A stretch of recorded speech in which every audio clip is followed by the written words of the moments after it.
Hi everyone, welcome to Navigating Weight Loss. My name is Regina, and today I'm going to answer the question that I get the most. Whenever people find out that I've lost 250 pounds, the first question is always, how? We're going to talk about the top 5 things that I noticed this go around and what made it different putting these 5 things in balance, because I think that's the most important thing. Oftentimes we will dedicate everything to food or everything to fitness and not balance each of the things that became important as I went on this, part of my journey. So for first and foremost, the most important part for me was definitely faith. As a Christian woman, I knew that I could cast my cares to the Lord. I couldn't with my weight. I could give everything. I could sacrifice anything. But when it came to my weight, it was always something I considered mine. And by not letting that go, made things really challenging. Faith does a lot of things for you. It's not just a place for you to cast your cares. It's also a refuge for you when things get tough. If you look at any 12-step program, there's always an element of faith, a higher power. It's something that is greater than yourself, because when you're left to your own devices and doing everything yourself, it's almost impossible to get it done. And it took me years to fully surrender that part of my life. And once I did, things seriously changed for the better. And when you're looking at someone like me, like I explained in an earlier video, I always felt like my weight and my person were always one thing. So it was almost like giving yourself away. But that really isn't the truth. So once you get to that point where you're able to release all of that burden, this journey becomes so much more feasible to complete. Also, when things start to get really difficult, you need a place to go. You need a refuge place. And for me, it was prayer. And I have prayed through many battles with ice cream, even more with chocolate.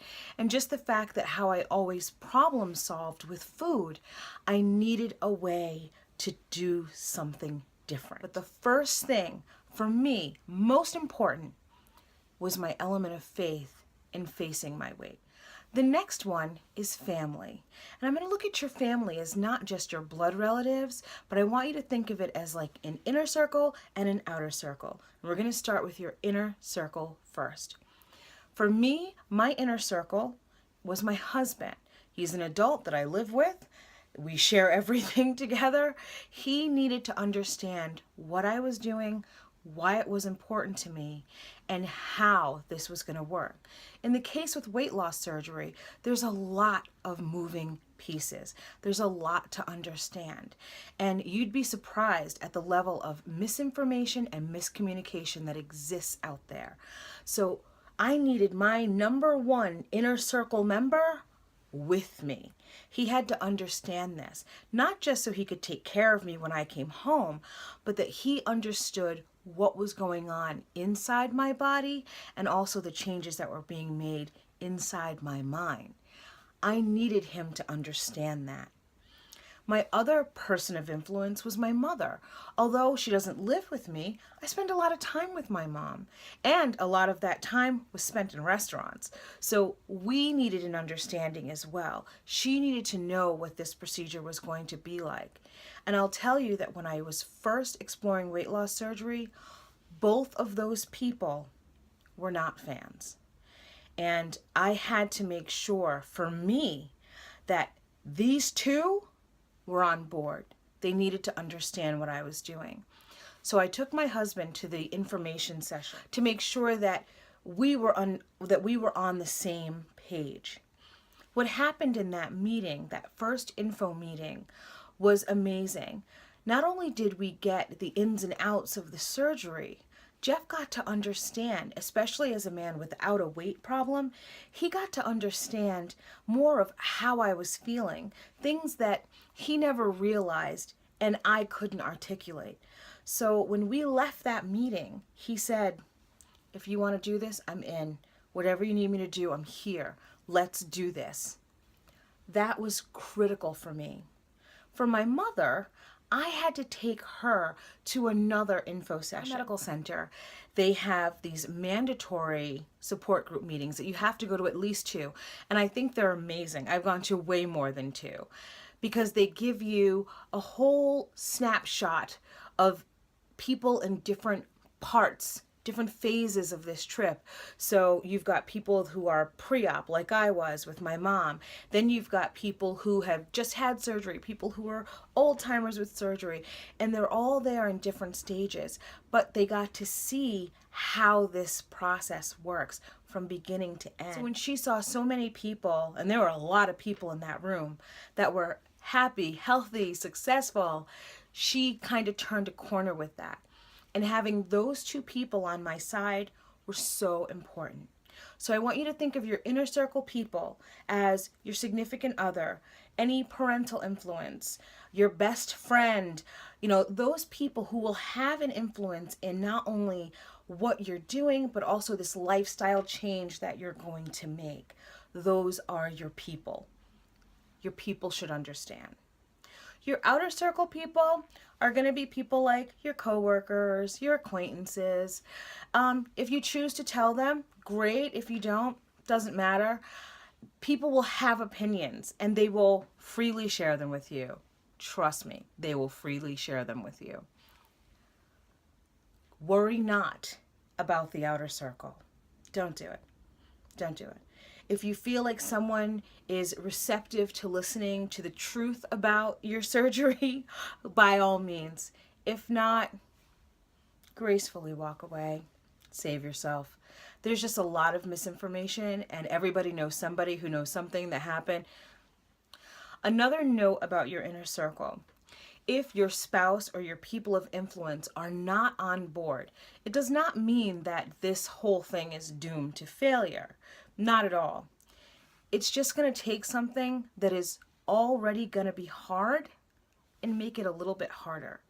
So I think that you should do your best to get that inner circle on your team. It's only going to help you out. So the next thing we want to talk about is food. I know, obviously, food is going to play a part in successful weight loss. Well, of course. Not just your food selections. I also want you to think about something completely different. It's about shifting your relationship with food. That has been the most critical food difference for me. Because 1, I ate very mindlessly. I would just eat. In fact, when I came home from the hospital after having my surgery, I realized just how much time I spent per day eating. If I wasn't eating, I was planning on what I was going to be eating next. I had to shift to intentionally eating, which meant I had to sit at a table and eat. I couldn't eat on the couch. I couldn't eat in my bed. I had to eat at a table. I had to prepare food on plates, sit down and eat. And I actually used an app for the first year to time how long I was chewing. Because you don't realize at the beginning of this, if you're anything like me, not only how much you eat, but how quickly you eat, and how there's very little thought when you're eating. It's going to be a lot harder than you think, and you may not be aware of how mindlessly you eat. So shifting the relationship with food, definitely key in this. The next one, another fitness. And the thing with fitness is you have to make it a part of your life. One of the most pivotal things I've heard, which will probably get its own POW statement, is work out because you love your body, not because you hate it. That really shifted a mindset for me. Because working out was always something that I was doing because I couldn't stand everything that I was seeing. But I failed to see the beauty of this body that has born and raised children, that was very ambulatory, even at 400 pounds, that I was able to do things. I finished the Hyannis Half Marathon at 330 pounds, dead last. But I did it. And I gave this body no respect. It deserved and needed my respect.